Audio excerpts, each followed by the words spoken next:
श्री गगजीभाईजी सुतरिया प्राथमिक शाळा कक्षा 8 विषय हिंदी इकाई 3 मत बांटो इंसान को। इस पाठ का साहित्य प्रकार है कविता। तो विद्यार्थी मित्रों, आज हम स्वापोथी में लेखन कार्य करेंगे।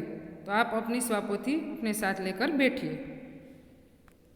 पहला सवाल, निम्नलिखित प्रश्नों के लिए दिए गए विकल्पों में से सही विकल्प चुनकर प्रश्न के सामने दिए गए बॉक्स में उसका क्रम अक्षर लिखिए। पहला विकल्प, मत बांटो इंसान को काव्य के कवि कौन है? ए माखनलाल चतुर्वेदी, बी विनय महाजन, सी मनोज महाजन, डी मैथिली शरण गुप्त। तो उसका उत्तर है बी विनय महाजन। विकल्प नंबर 2, मुस्लिम का धर्मस्थल कौन सा है? कुरान, मजार, पीर, मस्जिद। तो उसका उत्तर है डी मस्जिद। तीसरा, ईसाइयों के धर्मस्थल को क्या कहते हैं? आतशंखाना, गिरजाघर, गुरुद्वार, दरगाह। तो उसका उत्तर है बी गिरजाघर। चौथा विकल्प, महलों में कौन बंदी है? ए गरीब, अंधेरा, सी गुलाब, डी उजाला। तो उसका उत्तर है डी उजाला। पांचवा विकल्प, किसके अभाव में जगत सूना हो जाता है? संस्कृति, नफरतें, सुंदरता और प्यार। तो उसका उत्तर है डी प्यार। अब हम छठा विकल्प देखेंगे। मुस्लिम भगवान को क्या कहकर बुलाते हैं? ए काजी, बी पीर, सी खुदा, डी पैगंबर। तो उसका उत्तर है सी खुदा। तो आप ये विकल्प 1 से 6 तक अपनी स्वापोथी में लिख लीजिए। दूसरा प्रश्न नंबर 2, कोष्टक में से उचित शब्द सुनकर रिक्त स्थानों की पूर्ति कीजिए। कोष्टक में आपको महलो, भगवान, रोंद, हक, प्यार 5 शब्द दिए गए हैं, वो आपको इस रिक्त स्थानों में पूर्ति करना है। तो अब हम पहला देखेंगे। मंदिर, मस्जिद, गिरजाघर ने बांट लिया। उसका उत्तर है भगवान को। उजियाला, तो क्या महलों में बंदी हर दीपक मजबूर है। तो दूसरा रिक्त स्थान में महलो उत्तर आता है। तीसरा, पर्ण, प्यार हो तो जग सुना। चौथा, हर उदास आंगन का हक हो खिलती हुई बहार पर।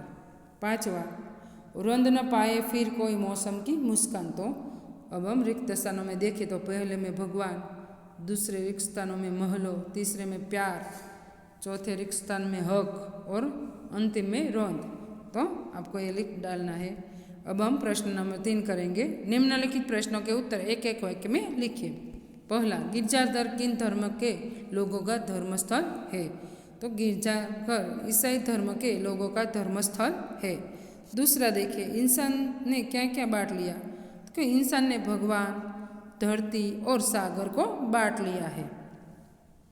सूरज का संदेश किसको नहीं मिला है? आपका तीसरा सवाल है कि सूरज का संदेश हर घाटी और मैदान को नहीं मिला है।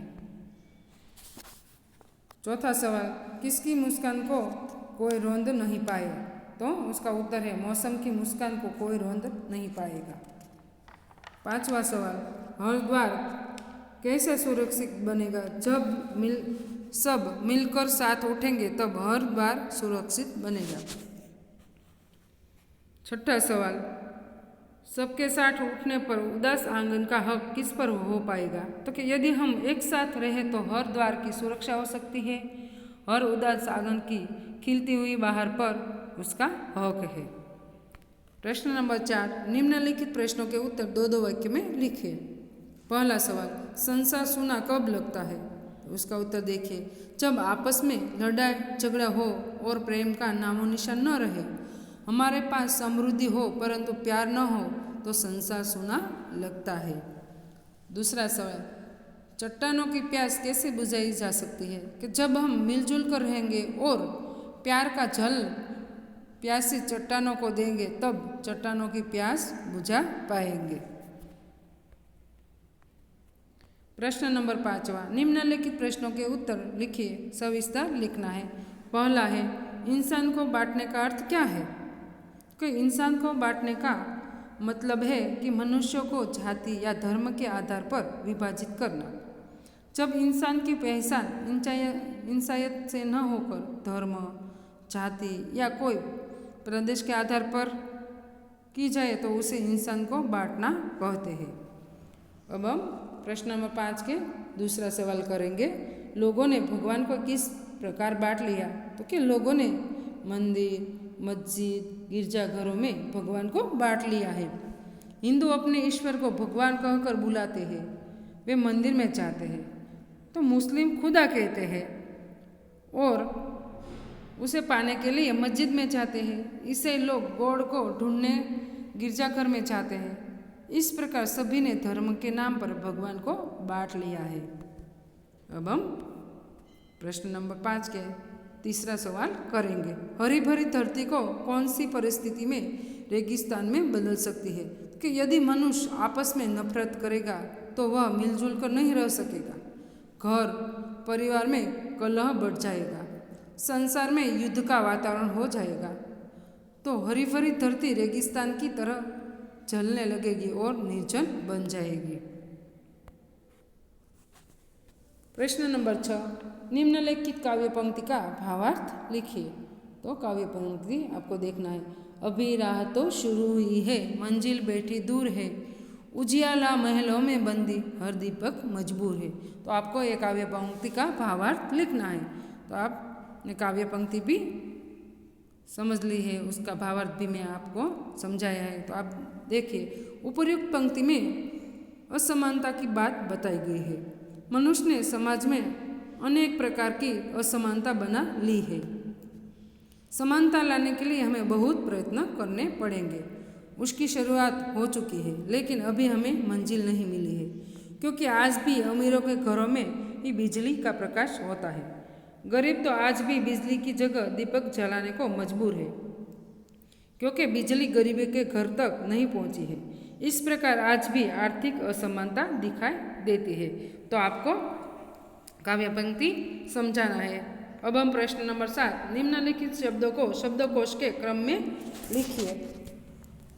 तो पहला आएगा आंगन, इंसान, उदास, ऊपर, गिरजाघर, घाटी, चट्टान, प्यासी, बंदी, मंजिल, मुस्कान, रेगिस्तान, वितान और अंतिम सागर। तो आपको ये शब्द कोश के क्रम में लिखना है। प्रश्न नंबर 8, निम्नलिखित शब्दों के पर्यायवाची शब्द लिखिए। पहला उजाला तो प्रकाश या रोशनी, बंदी यानी कैदी, गुलाम। तीसरा इंसान तो मानव, मनुष्य, मनुज। वितान तो विस्तार, अवकाश। प्रश्न नंबर 9वां, निम्नलिखित शब्दों के विरुद्धार्थी शब्द लिखिए यानी विलोम शब्द लिखिए। पहला धरती तो आकाश, अंधेरा तो उजाला, महल तो झोपड़ी, सुखद तो दुखद। प्रश्न नंबर 10वां, निम्नलिखित शब्दों के लिए एक एक शब्द लिखिए। तो पहला है दो पहाड़ों के बीच का गहरा स्थान, उसका शब्द समूह का एक शब्द है घाटी। पैरों से कुचलना यानी रौंदना, जहाँ रेत ही रेत हो उसे क्या कहते हैं? रेगिस्तान। तो ये आपको लिखना है मेरे साथ। प्रश्न नंबर 11वां, निम्नलिखित वाक्यों में से भाववाचक संज्ञा ढूंढकर लिखिए। पहला हर घर में उजाला होना चाहिए। तो इस वाक्य में उजाला है वह क्या है? भाववाचक संज्ञा है। इंसान ने शक्ति का दुरुपयोग किया है। तो इस वाक्य में शक्ति है वो क्या है? भाववाचक संज्ञा है। तीसरा पहरेदार घर की रखवाली करता है। तो रखवाली करना ये वो क्या है? भाववाचक संज्ञा। अब हम अंतिम सवाल नंबर 12, निम्नलिखित विशेषण शब्दों का वाक्य में प्रयोग कीजिए। तो विशेषण शब्द कौन कौन? निर्भय, मीठा, नील और सुंदर। अब हम निर्भय विशेषण का उपयोग करके वाक्य बनाएंगे। तो पहला वाक्य, हमें निर्भय नागरिक बनना चाहिए। अब हम दूसरा विशेषण है मीठा, तो उस शब्द का उपयोग करके हम वाक्य बनाएंगे। तो श्रेया मीठा गीत गाती है। तीसरा है नील, तो हम उसका वाक्य बनाएंगे। हमारे शीश पर नील वितान है, यानी ऊपर आकाश का रंग कैसा है? नील। अवकाश, विस्तार। अंतिम है सुंदर, तो सुंदर विशेषण शब्द है, उसका हम वाक्य में प्रयोग करेंगे। तो कि सुंदर चित्र सब नहीं बना पाते। तो आपको होमवर्क में प्रश्न नंबर 1 से 12 तक अपनी स्वापोथी में लिखना है।